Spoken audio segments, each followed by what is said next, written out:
I was fat. Medically, I qualified as obese, and I suffered from.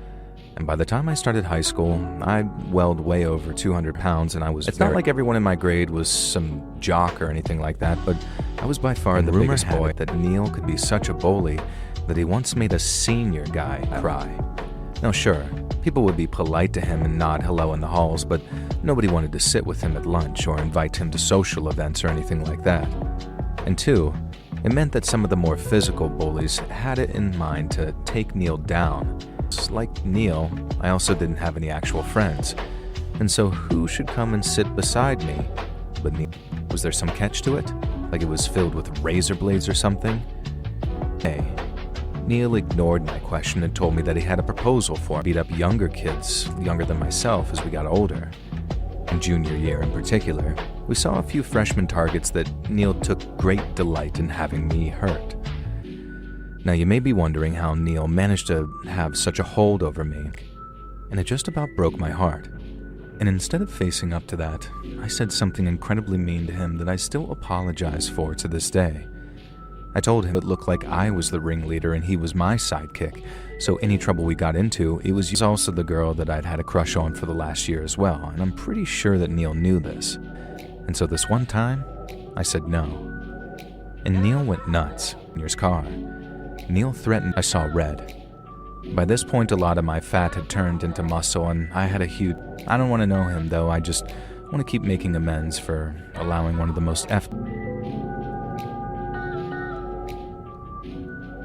When I was younger, in high school, I admit that I was a bit of a stoner, a sort of emo goth type who probably didn't take care of herself that well and smoked a little too much weed. Now, this was before weed was legal, too, so we couldn't just walk to the store and pick some up. We'd spend our weekends hanging out in this sort of cubby hole under a bridge, not like the one from that famous, and his name was Birmingham. And that wasn't really his real name. I imagine that, but that's what he insisted we call him. Because get this, he'd been to whether his hair was really just that unkempt. Birmingham would never arrive. Stuck sitting next to him, usually one of the girls, would have to develop a tolerance to his smell. Oh, and did I mention that Birmingham was 32?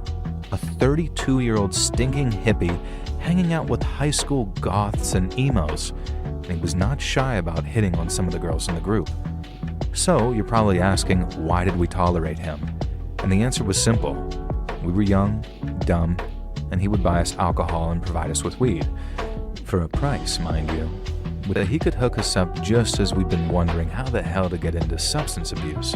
He acted like he was the king of the castle when we were his adoring servants, especially the women, to put it mildly, and we were dumb enough to let him stick around anyways. And there were maybe 8 of us, including Birmingham, on and off, 4 girls, 3 high school guys, and this Birmingham guy.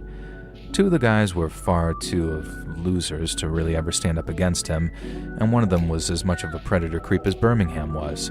So between Birmingham and this other weirdo, whose name was Josh, us girls really had to watch ourselves and started trying to get them to engage in some really strange actions with him. At first, he offered free joints in exchange for this, and then it was an entire free baggie of weed to start with anyway.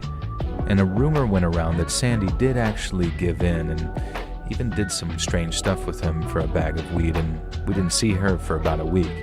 And when she came back to the group, she seemed down and ashamed and wouldn't look anyone in the eye, and we got the impression that whatever experience she'd had with him had not been a good one. And knowing how pressurizing Birmingham could get, I could only imagine. Now, none of us wanted to bring it up with Sandy in case it wasn't that, but behind her back, most of the boys were not sympathetic, especially Josh, while obviously the girls felt bad for her. And we began talking about how to get rid of this Birmingham, but the boys were having none of it. He was our free ticket to weed and alcohol, and we weren't losing that just because Sandy wanted a freebie. These little assholes. I'm not going to pretend Sandy was innocent in this whole affair, but if you knew Birmingham, you'd know how far he'd tried to go to get what he wanted. And the fact that it had taken until now was a miracle. The thing that changed everything was when this new girl joined junior year and quickly soon became one of us, and Birmingham was smitten, and so was Josh. Anyway, they just made a bet to be the first one to consensually see her, and the consensual part wasn't out of respect or anything. It it was just for bragging rights between these two weirdos. Two guys, one of whom was literally 32 and stank, trying to get her to do something like flashing. And she began asking some of us privately why we tolerated this weirdo, and so we explained. And then she asked why we tolerated Josh, and we started realizing that there really wasn't actually a good reason for that. He was no problem holding this skinny, wiry Birmingham guy in place. And it all came out.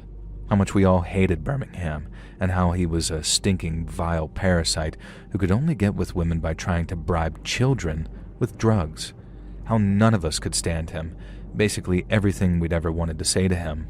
At the moment Josh walked in, looking sick and nervous, presumably for his fight.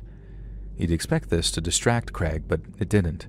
He held the knife up to Birmingham's throat so tightly that it drew beads of blood, and told him how serious he truly was. And so that was another reason people dunked on poor Kenny. He could barely communicate if you